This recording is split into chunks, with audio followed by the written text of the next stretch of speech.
So you have a lot of interest, I think, in the Chinese leadership to play a responsible role and be like a good leader, especially for countries that are still emerging.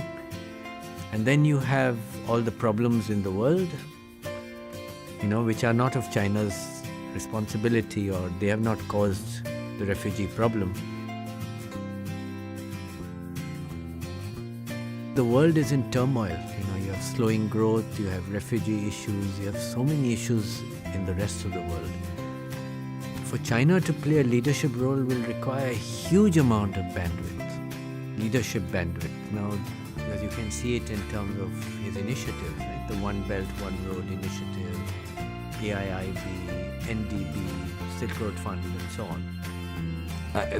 The role of the BRIC countries in the overall trend of globalization is profound. The fact that the BRIC countries are diverse, the fact that the BRIC countries are geopolitically diverse.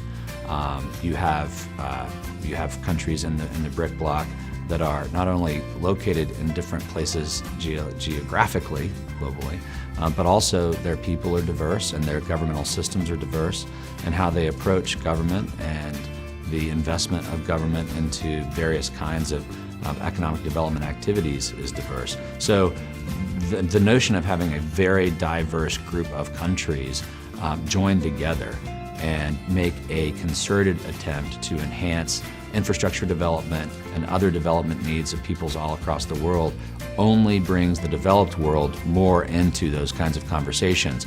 And when you have the developing world and the developed world working closely together, that's the best recipe for everyone across Earth. Well, what we've seen in the last 10 or 20 years is a big increase in the amount of trade between emerging markets, from one emerging market to another.